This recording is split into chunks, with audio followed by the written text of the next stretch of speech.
management. Not only that, my friends, he has an amazing experience of successful. He was a successful HR manager for 25 years. He has worked with leading Indian organizations, to name a few: Indian Hotels Company Limited, Hindustan Motors, GAIL, and many others. The most interesting part is he has authored 25 books and he is a regular contributor to newspapers and journals. He is also a writer in serials in leading Tamil magazines like Ananda Vikatan, Kumudam, and Dinam. Very good morning. One and all, including the director, faculties, and students, coordinators. A happy morning to all of you. So I understand all of you are in the first year and you just joined and you have spent about 7 days in this campus. I was told that I can talk on economy, markets, challenges and opportunities for MBAs. I have segregated this into 4 sections to begin with. For the first break that we had for about 15 minutes. I'll talk for 1 hour on economy, global and Indian. After the break, I'll talk on challenges and opportunities for MBAs, including the capital markets. I work for my chairman, who owns a group of companies. You're seeing the slide, the website snapshot of Navia Markets online. So we are a stockbroking company. We have a branch in Salem also. We are in Coimbatore, Chennai, Vijayawada, Hyderabad, Bombay, Bangalore, and we also have a lot of online clients across US, Europe, Singapore, in several places. The other group companies are Cameo Corporate Services. We have a medical transcription division, 250 employees, 24/7. We have an office in US also. We also have a mortgage product company called National Trust Housing Finance. I have worked in different companies like the introducer mentioned, BHEL Indian Hotels, and more importantly, in PepsiCo, Chennai, and Whirlpool, Chennai, Dr. Reddy's Foundation. And currently I serve for 4 group companies, Navia Markets, a stock broking.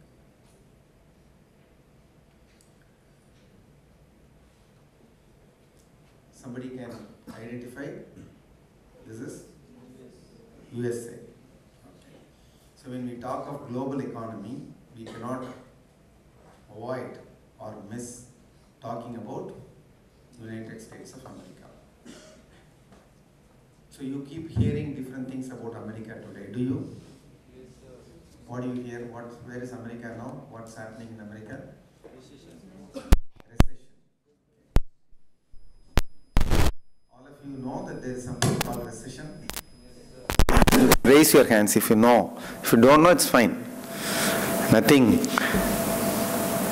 important about it. You have just come to MBA and you would have done some other course in graduation. இதுவரைக்கும் ரெசெஷன்ங்கிறதே கேள்விப்படாதவங்க கை தூக்குங்க. Okay, fine. You have heard about recession. It looks like America is likely to get into recession. How do they define recession? There's some echo. Okay, little less. I am able to hear myself. Suddenly it's gone up. So recession, how do they define recession? Audible at the end? Okay. How do they define recession? Recession is negative growth of GDP for 3 consecutive quarters. You know, quarter is a 3-month period. And a country's gross domestic product, GDP, numbers are reported every quarter. And if there are 3 quarterly numbers in continuation going down, it's known as recession. Was there a recession in US before? When was it?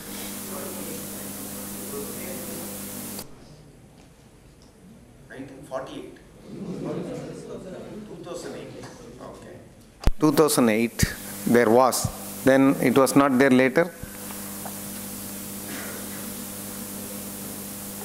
Now we are again talking of recession. In between it showed signs of improvement. They thought the recession is over. It looks like now recession is back. What are they saying about it when they say recession again? What is the word they are using? Double dip recession. So double dip recession. What is double dip? Will it be more powerful if it is double dip? For some of you who do not know what recession, what GDP, what is 3 continuous quarters going down, I'll make it little simple. GDP is nothing but one single number which sums up the economic activity of the country. Economic activity, value addition. For 3 continuous quarters, they are not able to do better than the previous, then it looks like they are not growing. The double dip is, in 2008, like all of you said, there was recession. America was not doing great.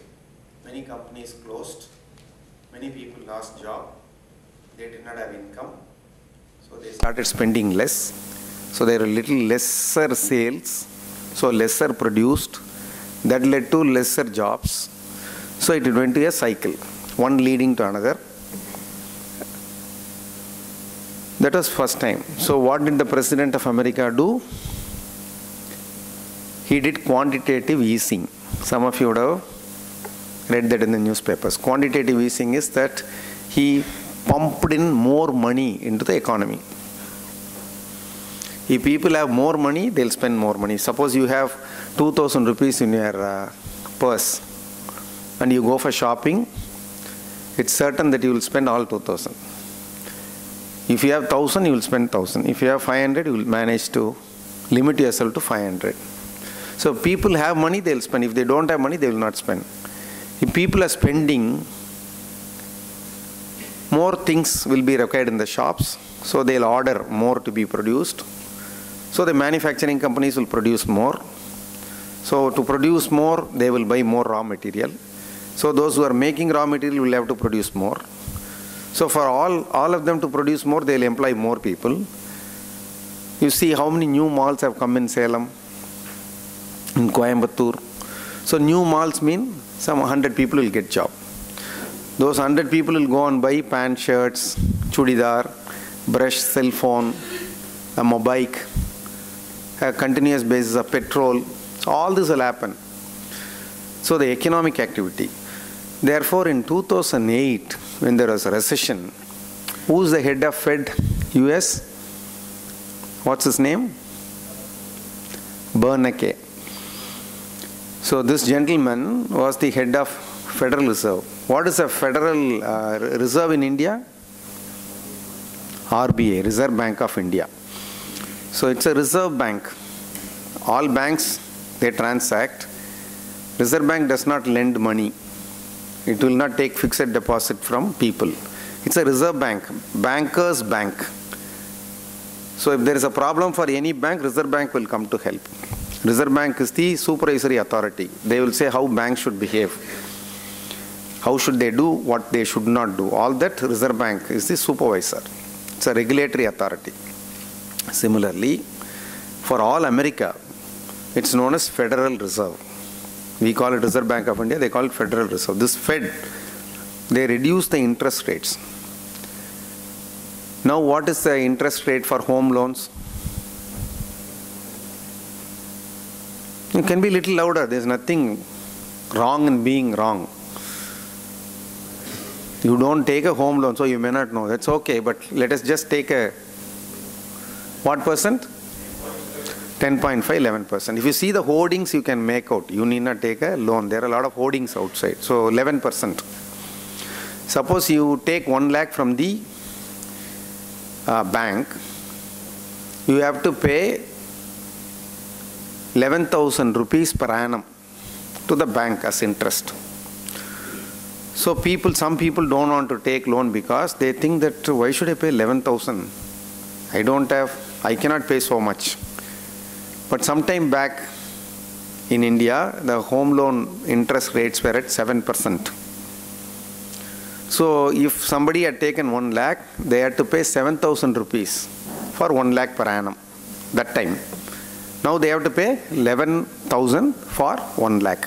Suppose somebody takes 10 lakhs, they have to pay 1 lakh 10,000 against 70,000 of that time. So when home loan rates come down, more people will take loan. More people will think this is the right time to buy a house or build a house or buy a vehicle. Vehicle also interest. So interest rate is higher, people tendency to buy goes down.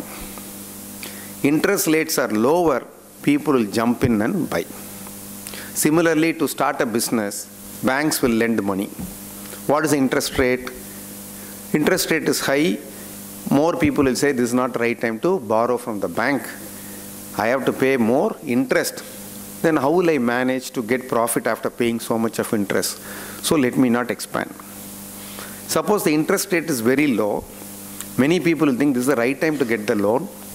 I can make profit. I have to pay only little as interest to the banker. So as part of quantitative easing, Bernanke thought we must reduce interest rate. To what extent he reduced? What is the Fed rate? 0% interest. How much? In India we are 11%, 12%, vehicle loan 14%, some of the housing finance companies 17% interest.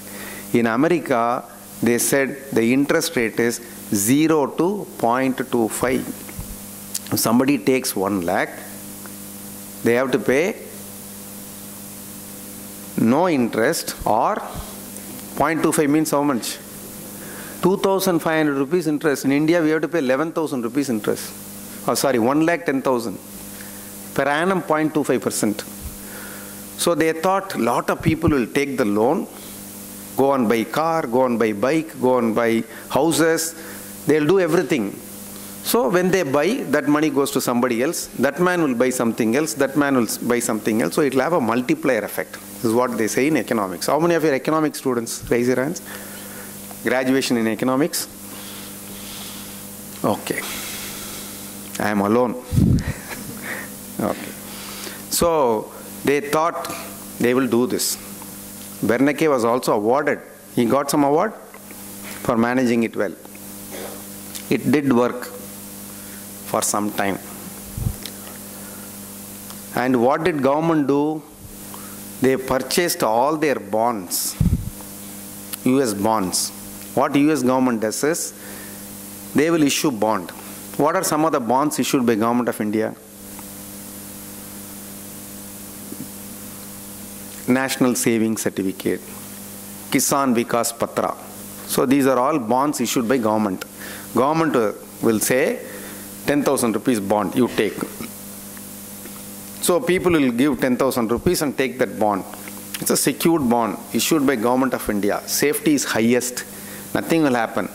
I can be rest assured. My money is safe. They put in government bonds and they keep quiet. Interest rate will be 7%, 8%. They don't bother. I don't want to risk my hard-earned money, my savings. So I want to put in safe. So whenever government issues a bond, that has the highest safety. So similarly, US also issues a lot of bonds. It's known as treasury notes. Treasury is the place where government keeps the money, generally. So treasury bonds are supposed to be, India is one country, Singapore is another country, a lot of countries, but US is supposed to be the leader of countries, supposed to be. So we all believe that for lot of time now. America is the world's strongest economy. They can never go bust. Their assets are so much, natural resources are so much, technology is so high. So they are a very great company. Nothing will happen to that country. So therefore, bonds issued by them are bought not just by Americans, but by all governments of different countries. India has bought a lot of American treasury bonds. China is the largest buyer of American treasury bonds. More than $1 trillion they have bought. Japan, they have bought a lot of. So all their Chinese money they have given to American government, they have taken paper, bond. Japanese have given a lot of money, they have taken bond. So America has taken a lot of money from everybody and given them bonds. So America has to repay or not this money? They have to repay. But these bonds are generally 5-year bond, 7-year bond, 10-year bond, 15 years bond. Longer the duration, higher the interest rate. So America has given a lot of, taken a lot of money from others. America also exports. So America, and then what they do, the other interesting feature of this leader of the countries is, in economic terms, I am saying, what is the currency of India? Rupee. America? Dollar. It's like Xerox. What is the company name? Xerox, or what is the product name? Photocopy is the product, but we call every product by what name? Xerox, a popular name. Similarly, dollar is a currency. What are the other dollars? Singapore dollar, Australian dollar, Canadian dollar, but all of us Swiss franc. But all of us feel dollar means US dollar. So it's such a big, strong currency. Like you and me have some reserves, our parents have reserves. What do you mean by reserve is that I earn 10,000 rupees. I will spend 8,000 rupees. 2,000 rupees I will save. This 2,000 rupees month on month, whatever I am saving is known as reserves. So companies are also saving money. If you see the balance sheet, you will see reserves and surplus. So they make money, they do profit. Of the profit, some they share with the shareholders in what form? As dividend. They'll give dividend. There are companies which give 1000% dividend. 1000% means 10 times the face value. 10 rupees share, per annum they will give 100 rupees dividend. Infosys. No, a lot of companies are paying like that. So after paying the dividend also, they have surplus money, which they keep in reserves and surplus. So whoever gets income, be it corporate or individuals or nations, they have to provide something as reserve for future. Any contingency, something can happen tomorrow. A big calamity. See Japan, where are they? What has happened? How nature is just devastating Japan. They are not giving up, isn't it? They fight back, and again there are repetitive bashing happening in Japan. But they are such a hard-working country. They have reserves. They are able to manage. They are very hard-working people, good savers also. So every country will have to have some saving, which is known as reserves and surplus. So if India is to save, in what form it can have its savings? I can have my savings in form of Indian rupees, gold, silver, some land, some buildings. In what form will a country have? If there is a requirement for me tomorrow, I can take my reserve and give it to somebody. Somebody should accept. If I give you rupees, somebody will accept. If I give gold, somebody will accept. If I give silver, they will accept. If I give building, they will accept. If somebody will not accept something, I cannot call it a reserve. Within country, this is fine.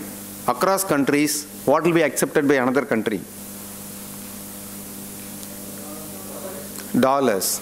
So it has come to that. So between countries, Indian rupee, you cross Indian border, people will wonder what paper is this, except for in Nepal. So US dollar is one currency which is accepted across the world. You go to Singapore, you give a taxi man, not the Singapore, you ask him, you want a Singapore dollar or a US dollar, what he will say? Give me US dollar. It's a preference. So that is the value over a period it has achieved as a common currency of the world. So every country having reserves have the major portion of it in form of US dollar, which is very liquid, easily acceptable by anybody else. Why petrol price has gone up now by 3 rupees?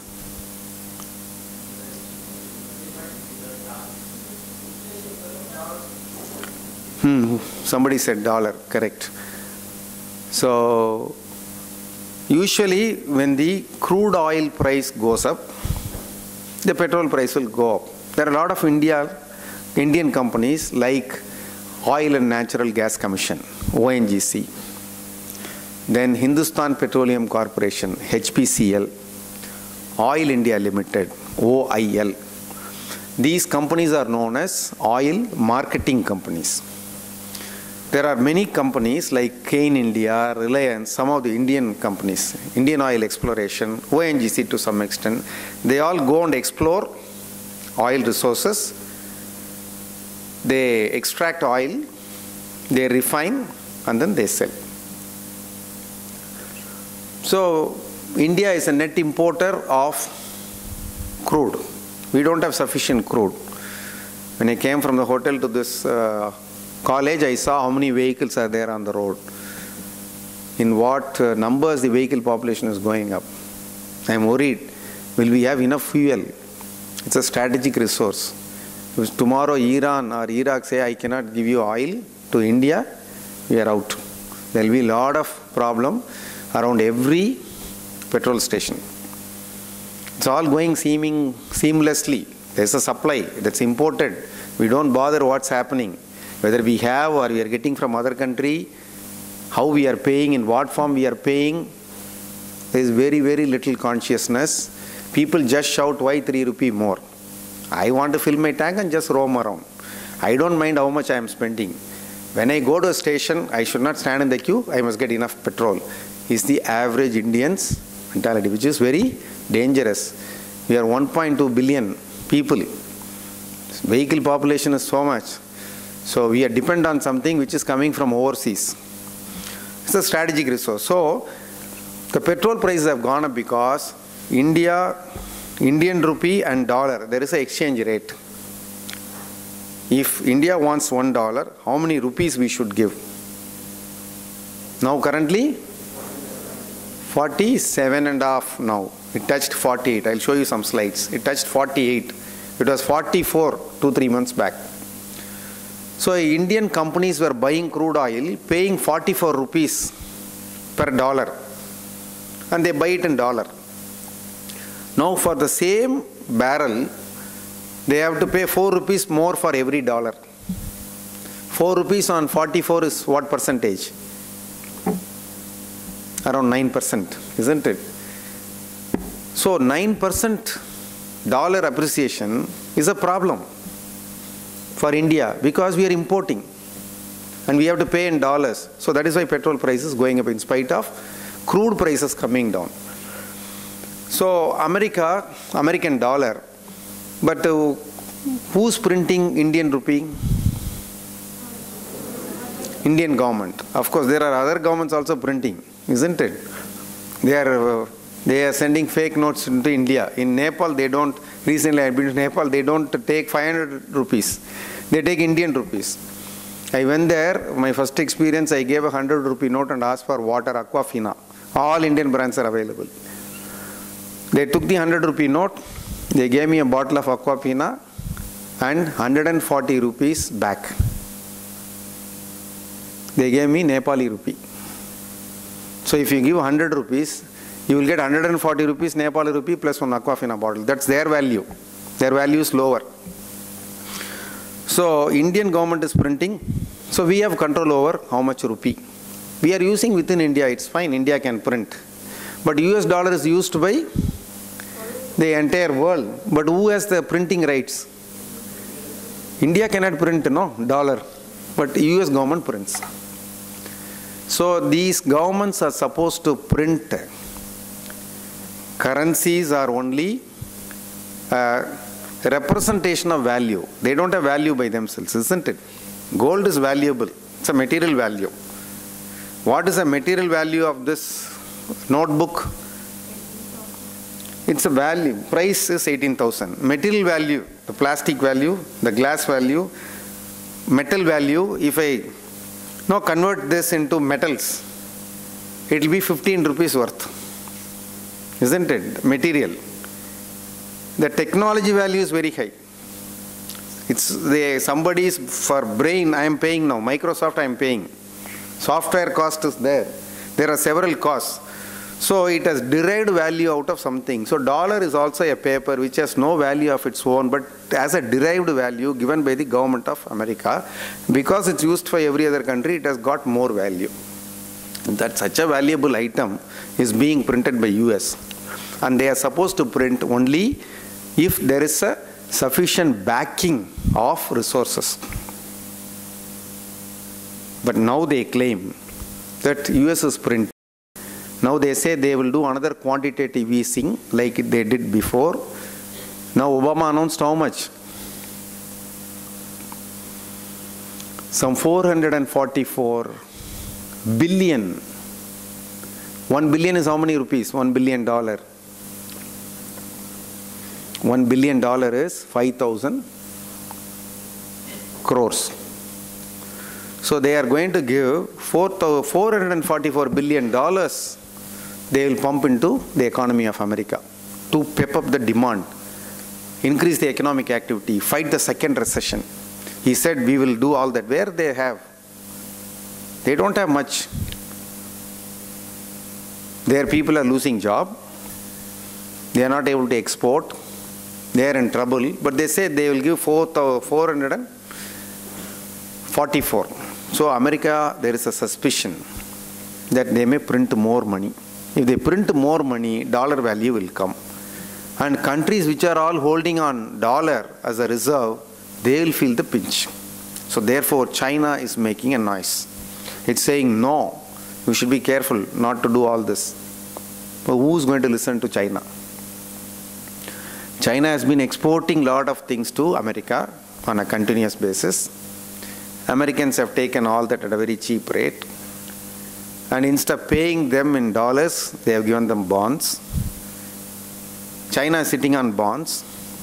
Band is supposed to derive value out of dollar. Dollar is getting printed. So it has become very complex now. In economics, they say the equilibrium is getting reset. The equilibrium is getting reset.